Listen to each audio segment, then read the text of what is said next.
I didn't know you could do that. I could write a book about what you don't know.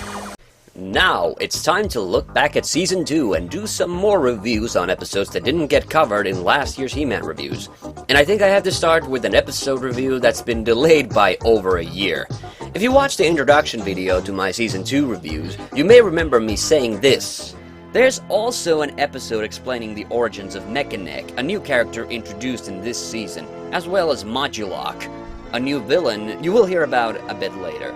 Yeah, so here's the story. When I made the introduction video, I was still finalizing the episodes I was going to cover. Originally, Modulok's introduction episode, Mistaken Identity, was going to be featured in one of the bad episode review videos from the middle of the series. However, eventually I decided that the latter part of the bad episode reviews should focus only on Count Marzo, and so I moved all the other episodes into the first video. By then, though, the video was getting a bit overbloated, so I ended up dropping Mistaken Identity and didn't remember that I had specifically promised to review this episode. So it might have been longer than a bit later. But here is the review for Mistaken Identity. The storyline to this one actually uses a pretty old cliche. There's a couple out on a picnic when some bad stuff happens and He-Man saves the day. The guy gets jealous that the girl is so impressed with He-Man, and so the next time there's a crisis going on, he hides and makes his girlfriend think that he's He-Man. As it turns out, an evil scientist has just escaped Eternia's prison after secretly building a device that turns him into the creature Modulok. Overhearing the guy and his girlfriend, Modulok of course captures the guy and tries to force him to change into He-Man, but of course the real He-Man shows up, saves the guy, and captures Modulok, and everybody went out for tacos, or something. Yeah, this is about as cliche of an episode plot as it gets, and it's oddly fitting for introducing the character who is possibly the second most underwhelming villain of the series after Count Marzo. And I do think this episode stands as a unique specimen in that it's the first time we ever see how a He-Man villain acquired their superpowers, since usually it's just assumed that they had those powers to begin with. At the same time, I'm a little puzzled by how Modulok was able to build this machine in his cell without anyone noticing, especially since it seems to have an ability to turn invisible. You'd think that if Modulok could turn invisible, he would have tricked his way out of the prison a long time ago. Now, here's why Modulok sucks so badly. Firstly, he actually tries to get into Skeletor's Council of Evil, but he gets turned down. Now you have to remember the kind of pedigree of villains that Skeletor employs, so that's saying a lot about Modulok. But then again, he is a bit of a dumbass. Because secondly, he believes without any hesitation that the guy bullshitting his girlfriend is telling the truth about being He-Man. And even after the burden of proof is really against him, i.e. he's about to be squashed by a giant monster, he still doesn't think there's anything odd going on and that it's just the ploy. And lastly, here's the most damning evidence. When He-Man does show up, he tries to get away on a tram. He tries to escape on rails that happen to run right next to the heroes. What the hell was the point of growing those extra legs if you can't even run away? It's official, Modulok sucks. Yet he was allowed to come back for more appearances, albeit only once during He-Man's second season. Well then, let's turn our attention towards a really good He-Man episode, which was also mentioned in my Season 2 introduction video, The Hunt for He-Man. This one starts with He-Man's Wind Raider going down in a swamp when Whiplash shoots it down. Although He-Man and Cringer make it out, He-Man starts to feel weak as the swamp water poisons him and zaps his power. They come by an old man and his grandson, Drax, who reveal that the heroes are close to Skeletor's lands. The old man promises to take He-Man to a cure, however Drax thinks they should hand him over to Skeletor to make a fortune. The old man doesn't listen and instead the heroes keep heading onward. Meanwhile, Skeletor sends robots to go after them, but the heroes elude them. The heroes eventually come to a village which has been destroyed by Skeletor and its inhabitants captured. This is when Drax finally sees why Skeletor is a dick.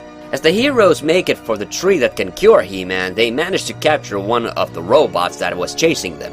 However, the robot tells them Skeletor will find him using a homing beacon. Drax has an idea and distracts the villains long enough for He-Man to recover from his ailment, and then He-Man rescues Drax, Cringer, and the villagers. The Hunt for He-Man was one of my favorite episodes from Season 2, although production quality-wise, it's a little rough around the edges. Like One for All, It shows what happens when He-Man isn't able to use his powers, and it's a really cool episode from the point of view that He-Man is out of commission for most of the episode. I do think it's funny how Drax is out for He-Man's blood at the beginning.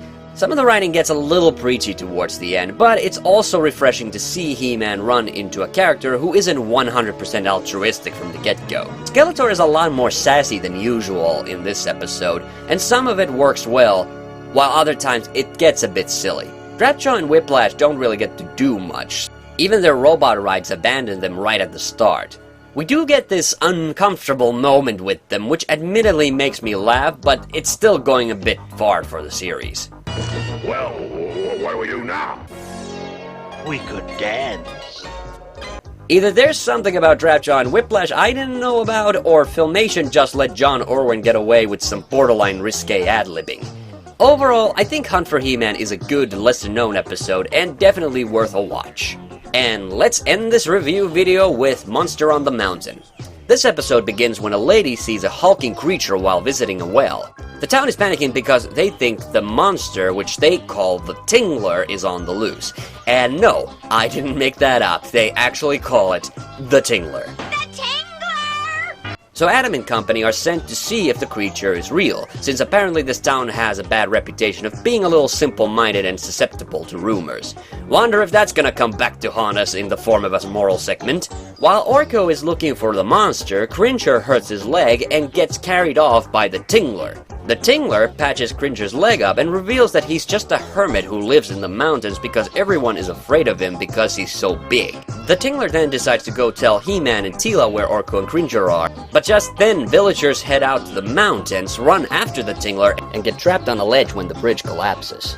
He-Man is able to rescue most of them except for the lady who started the whole craziness to begin with. She gets rescued by the Tingler, which is when everyone realizes what a nice guy he is and stop flipping their shits. Even the lady who got freaked out by the Tingler offers to make him dinner, and finally hears that his real name is Herman. My name's Emma. What's yours? I mean, other than the Tingler. Herman. Herman. Oh, what a beautiful name. This episode is filled with a lot of comedic writing as the dumb as hell villagers go apeshit over the monster, although none of them even know anything about him. This episode has great comedic animation moments. I also find it weird that these guys have apparently adopted cups and vases as headgear.